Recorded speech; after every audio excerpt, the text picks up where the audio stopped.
What's up, guys? Welcome into Packers Total Access. My name is Clayton. You can check us out on Packernet.com. Find me on Twitter at Packers_access. Here to talk a little Packers this afternoon as we're getting cranked up here. We're going to be going live later on tonight, 6:30 p.m. Central Time, to break down all of the PFF grades from the final Packers preseason game. Today, what we've got here on this little mini episode is we're going to talk a little Matthew Golden. We're going to talk a little Tyron Hopper. You know, many people are having a conversation about who's going to make the 53-man roster. Both of those guys obviously safe on making the 53. I'm going to take it a step further and go, these are going to be two key contributors to the Packers this season. We'll talk about why we feel that way. But before we do, if you would do that YouTube stuff for me, hit like, hit subscribe. If this is your first time tuning in to PTA, welcome. Thank you for making us a part of your afternoon. Listen, we're not experts here. We're not insiders. We're not media members. We're fans just like you, breaking down the tape, talking football, pregame shows, post-game shows, in-depth analysis, the whole 9 yards. So if you're looking for daily Packers content, make sure you hit like, subscribe, click that bell icon so you're notified every time we do go live. Hopefully the mic holds up, guys. We got another one on the way. Wife's ready to kill me, but we got a good one on the way, so hopefully that'll all pan out. I see the chat filling in. Thank y'all so much. Just a quick little episode. Appreciate y'all jumping in here. For sure. So let's talk a little Matthew Golden, man. As the PFF grades dropped, obviously, put a tweet out, said Matthew Golden wraps up his first preseason of his NFL career with a 72.7 PFF grade on 28 snaps. Again, 28 snaps, small sample size. The reason I'm so excited about Matthew Golden, it's not just the PFF grades from the preseason games. It's what he did in joint practice. It's what he did in training camp. Starting all the way back to OTAs, we go back to Jordan Love's initial comments on Matthew Golden. What did he say? He looks very polished. He's a good route runner. He's got strong hands, right? Everybody was praising him right out of the gate. You hear that early on in the OTA practice or OTA, set up the OTA season, if you will, and you got to take it with a grain of salt, right? But then as you get into training camp, you're hearing every day he's showing signs of being a dominant receiver every single day. And then you get into the joint practices. He dominated the Colts in joint practice. He dominated the Seahawks in joint practice, on and on, right? And then, of course, the preseason games. First preseason game, just, one drive, I believe it was. Looked polished, though, looked good. Slant route, caught it. You see the strong hands. Everything's still on display.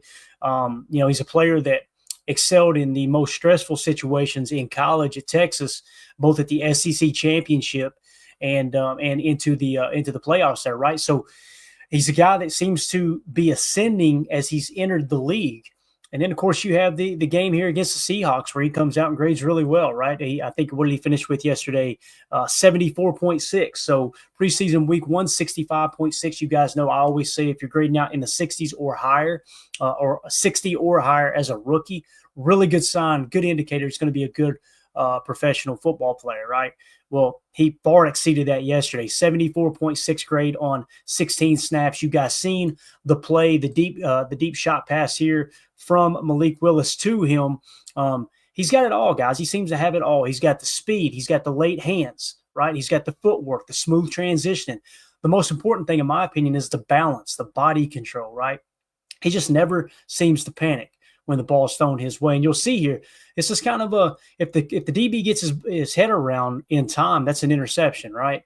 But the problem is Golden recognizes, hey, look, this guy's stride for stride with me here because, first of all, the DB was respecting Matthew Golden's speed right out of the gate, right? And you could kind of see that on the next-gen stats version where we get the GPS tracker showing the DB playing like 7 to 8 yards off of Matthew Golden and knowing, hey, this guy's got burner speed, right? So you see Matthew Golden, he doesn't panic. He just quickly adjusts, cuts back inside, makes a contested catch, holds on to it, protects it from hitting the ground. He seems like one of, if not the most polished receivers that we've had come through Green Bay in a very, very long time in terms of a rookie coming into the league and playing that well. So really excited to see what Matthew Golden can do. Why are we talking about this? Obviously, he's going to make the 53-man roster, right? Because I think this dude – I think he's got a shot to be a 1,000-yard receiver if he stays healthy. And, I don't like to put specific statistics on players because you guys know I'm an X's and O's person. I'm more scheme than player oriented. And what I mean by that is don't try to force the ball to a receiver. Let's dissect what the defense is showing us pre-snap. Let's make sure our reads are proper, the side adjustments are there post-snap, and let's get the ball to the open receiver and someone, specifically that maybe could create some yak underneath as well, right? Now, if the shot plays there, you take it. That's how I look at football. However, with Matthew Golden, you're looking at someone you're probably going to look to kind of design the offense around a little bit. And I understand there's probably some people that are saying, Clayton, you're getting way ahead of yourself here. I can respect that opinion. Maybe I am. But again, I just don't remember seeing a receiver this polished. And when Jordan said it, of course, he's going to support his guy, right? He wants him to be polished, right? No, he knew what he was talking about, man. This seems like Matthew Golden is the real deal. So what you want to do is don't necessarily build the entire game plan around Matthew Golden, right? I'm not saying that. What I'm saying is what you want to do is maybe take 30% of the game plan and go, hey, look, this play here, 90% of the time the ball goes to the Z. Let's make sure Golden's in the Z on that play. This play here, 90% of the time the ball is going to go to the number 2 in a slot left look where we're going to set up a bubble or a smoke, which, by the way, one of the runs that Emmanuel Wilson had yesterday, a solid run too, it was like 6 or 7 yard run. They had an RPO tagged on the backside with a smoke screen, and they had a +1 hat count with Romeo Doubs as the lead blocker.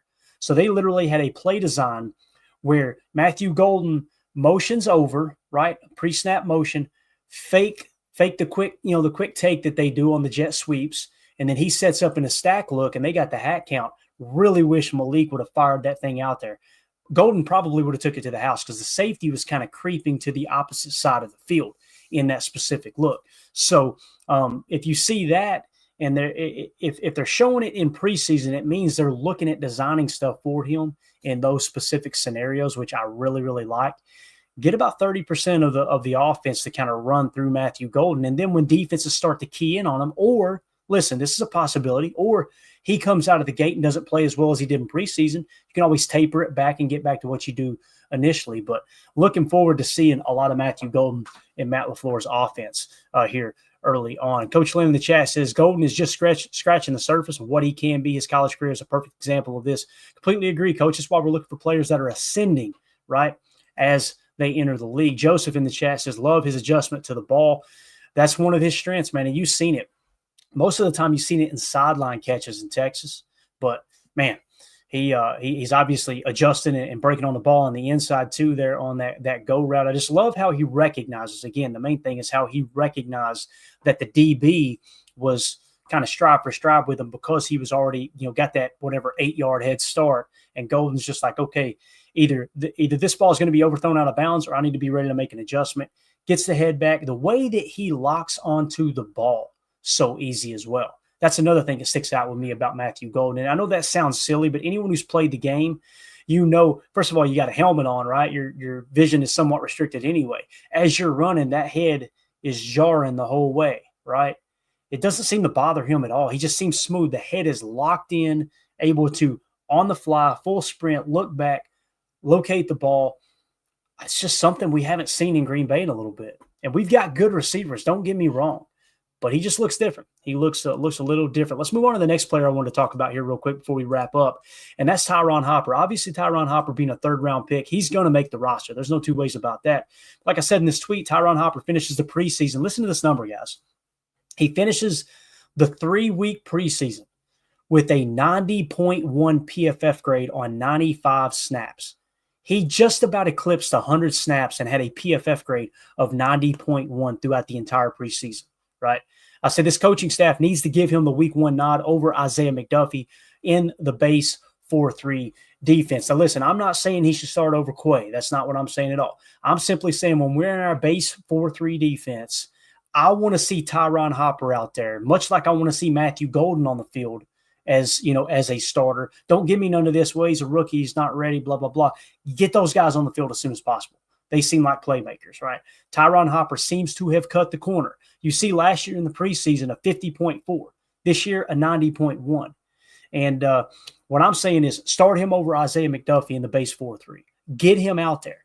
And you know what? If you look back in 5 or 6 weeks and damn, Tyron Hopper's a dog. He's a dude. He's a guy that deserves more snaps. Then you can have the conversation about maybe playing him into a little bit of Quay Walker snaps. Although Quay looked good yesterday as well, very, very minimal snaps.